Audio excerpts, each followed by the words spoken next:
Bonjour la famille Belinda Benz TV et à tous ceux qui regardent Belinda Benz TV, bienvenue dans notre chaîne. Je fais circuler les photos, oui, ces messages concernent le couple pastoral, mais pas seulement le couple pastoral. Ça peut vous concerner aussi, mon frère, ma soeur. Si vous êtes marié, écoutez bien ces messages. Si vous êtes célibataire, vous comptez un jour vous marier, alors n'hésitez pas, écoutez jusqu'à la fin.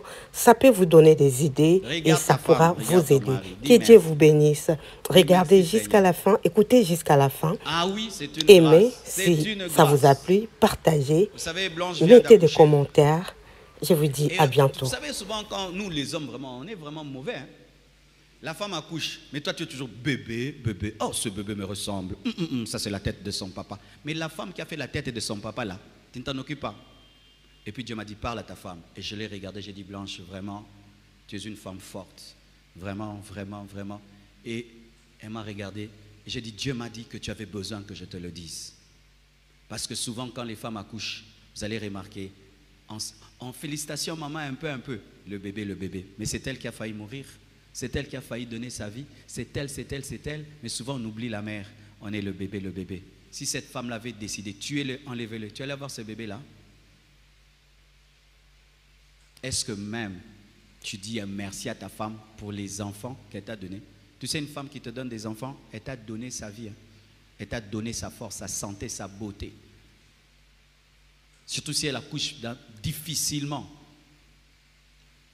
Vous savez, les hommes, le jour que Dieu fera un miracle, tu as passé au bout de 30 minutes.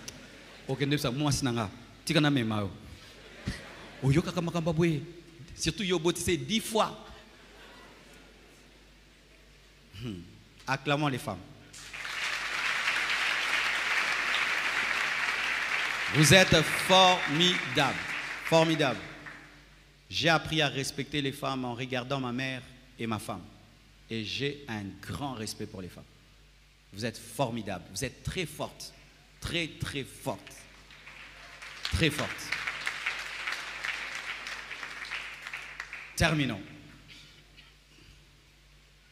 La dernière chose pour ce midi, tu dois connaître le langage de l'amour que tu as. Quel langage tu parles? Jean 3, verset 16 de la Bible dit ceci. Car Dieu a tant aimé le monde qu'il a donné son Fils unique, afin que quiconque croit en lui ne périsse point, mais qu'il ait la vie éternelle. Dieu, quand il nous aime, il nous donne. Le langage de Dieu, quand il aime, il donne. Mais il ne donne pas seulement. Dieu, quand il t'aime, il te parle. C'est pourquoi il a dit à Gédéon, vaillant guerrier, vaillant guerrier. Il te fait des compliments. Et pas seulement des compliments, Dieu quand il t'aime, il te rend service. Il a vu qu'on voulait aller au ciel, on n'arrivait pas à aller au ciel. Il a envoyé son fils Jésus pour qu'on aille au ciel, il nous a rendu service. Dieu te donne, Dieu te parle, Dieu te rend service et Dieu aussi, il te touche. Il a dit, vous imposerez les mains malades et les malades seront guéris. Dieu quand il t'aime, il te touche. Qui sent des fois la présence de Dieu? Tu sens vraiment que Dieu te touche. Oui, Dieu aime nous toucher.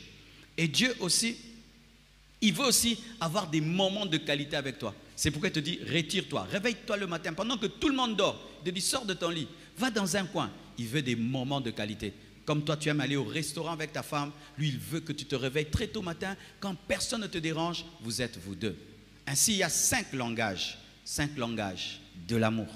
Les services rendus, les moments de qualité, le toucher, les cadeaux, les paroles valorisantes.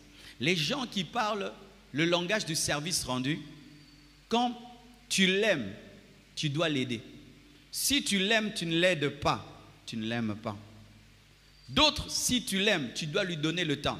Mais pas n'importe quel temps. Pas quand tu es distrait en train de regarder ton téléphone, ton ordinateur. Tu le regardes dans les yeux. D'autres, si tu l'aimes, tu dois le toucher et tu dois lui donner ta sexualité. Et ça, je dis dans le mariage. D'autres, si tu l'aimes, tu dois lui donner des cadeaux. D'autres, si tu l'aimes, tu dois lui parler, lui dire tu es beau, tu es belle. Si tu ne dis pas, tu ne l'aimes pas. Quel est ton langage? Quand quelqu'un doit t'aimer, qu'est-ce que tu cherches? Qui te rende service? Qui te donne des cadeaux? Qui te parle? Qui te donne du temps? Quel est ton langage? Si tu es un célibataire, tu ne connais pas ton langage, dans ces 5 langages, tu vas mal te marier. Tu vas épouser quelqu'un qui ne parle pas ton langage. Lui, il est heureux, mais toi, tu n'es pas heureuse. Certains, tu peux lui donner tout l'or du monde. Si tu ne lui donnes pas l'intimité, tu ne l'aimes pas. D'autres, tu peux lui dire « je t'aime » tous les jours. Si tu oublies de lui offrir un cadeau le jour de son anniversaire, tu ne l'aimes pas. D'autres, tu peux lui dire « je t'aime » s'il est en train d'avoir un combat dans la vie. Tu ne viens pas l'aider dans son combat, tu ne l'aimes pas. D'autres, tu peux lui dire « je t'aime » si tu ne lui donnes pas ton temps, tu ne l'aimes pas. Vous êtes mariés. Est-ce que tu connais le langage de ta femme et de ton mari? Est-ce que même tu connais ton langage de l'amour pour que tu puisses l'expliquer à ta femme? Et un équilibre. Tu peux parler tous les 5 langages, mais souvent il y a un langage qui est prédominant. Amen. Tu peux parler les 5, mais un prédominant. Et j'aime toujours utiliser ma vie pour enseigner. Moi, j'ai eu un problème dans ce domaine. C'est pourquoi même j'enseigne beaucoup ça, parce que c'est un livre qui m'a aidé à arranger mon couple. Vous savez, comme je vous ai dit, moi je me suis converti à l'âge de 15 ans. J'étais dans les choses de Dieu 15 ans, et puis 16 ans je suis rentré en arrière, puis je suis revenu à 16 ans, jusqu'à l'âge de 30 ans, je me suis marié. Donc j'ai fait 15 ans à 14 ans seul, sans une femme. Et nous, on nous prêchait vraiment la sainteté à tous égards. Alors tu te maries maintenant à une femme.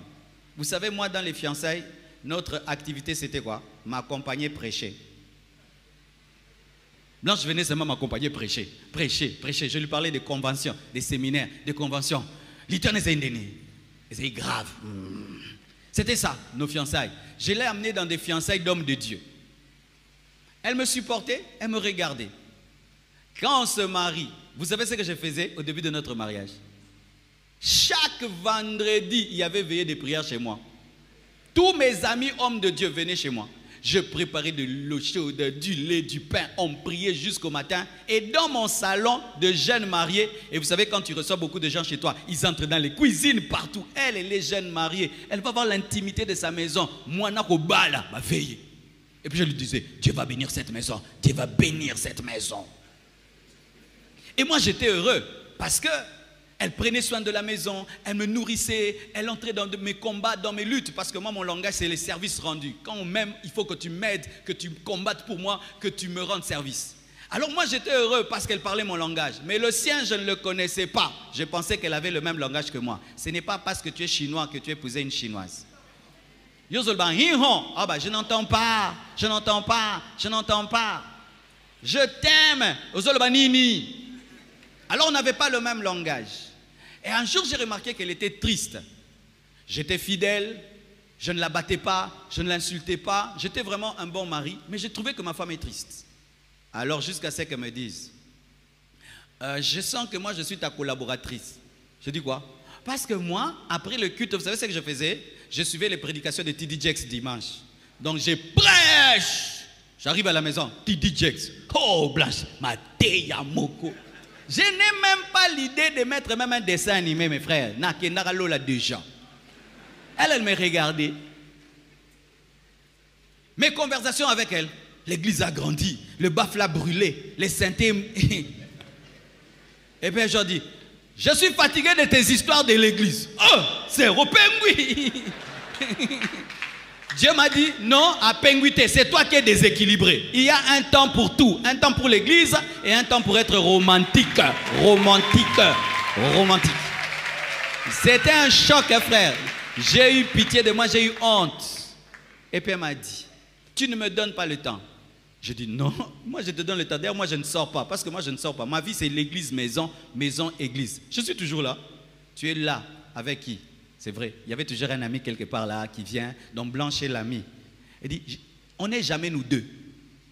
Il y a toujours un ami, il y a toujours un fidèle, il y a toujours. C'est pourquoi les bandits, des fois laissez les passeurs tranquilles.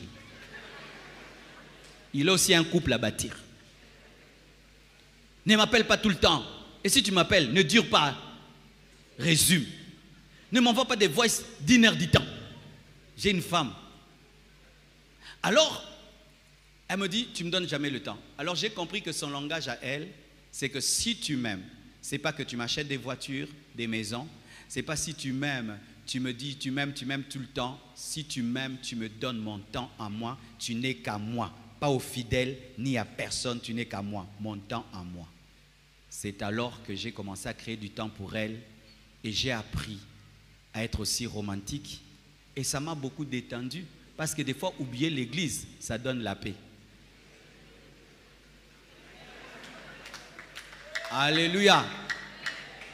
Papa, tu peux changer. Maman, tu peux changer. C'est pourquoi, chère femme, si tu sens que ton mari ne comprend pas ton langage, parle. Si elle n'avait pas parlé, mes frères, j'allais continuer ainsi. Maman, si on ne te comprend pas, parle. Papa, ta femme ne comprend pas ton langage, parle. Il y a des femmes aussi, elles te préparent les foufous, elles te préparent tout, mais elles ne te donnent pas les corps. Et aussi, ça ne marche pas. Na pengui koto yo.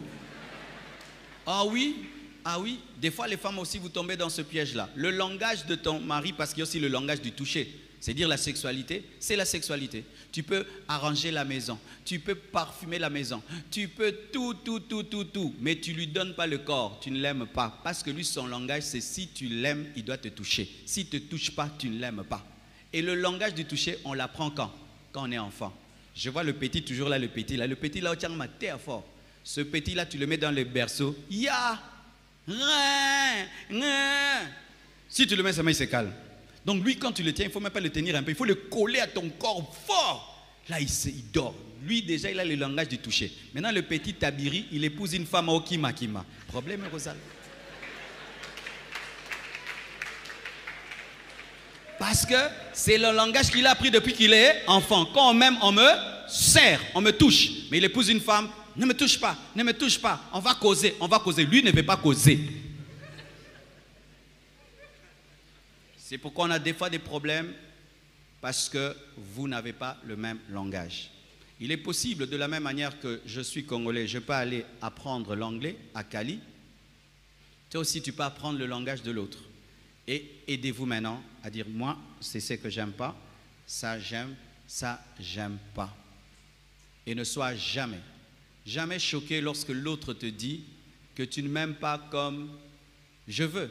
Souvent dans les couples, surtout nous les Africains, si ta femme te dit ça, tu dis, donc tu veux me tromper? Non, c'est pas que je veux te tromper, je te dis seulement la vérité, c'est que tu m'aimes mais pas comme je veux. Et tu veux quoi? Pourquoi tu amènes toujours des choses dans les chamailleries? L'autre t'exprime que toi tu es heureux ou heureuse, mais lui n'est pas, parce que tu ne parles pas son langage. Prends ça avec joie, avec paix et dis-lui, apprends-moi alors. Parce que moi, je n'ai pas grandi comme ça. Moi, j'ai grandi d'une certaine manière. Apprends-moi. Et tu es aussi patient, patiente avec l'autre. Et par la grâce de Dieu, vous allez y arriver. Que Dieu vous bénisse abondamment. Alléluia. Tenons-nous debout, s'il vous plaît. Je t'aime. Mon âme te dit qu'elle t'aime. C'est toi que mon cœur aime.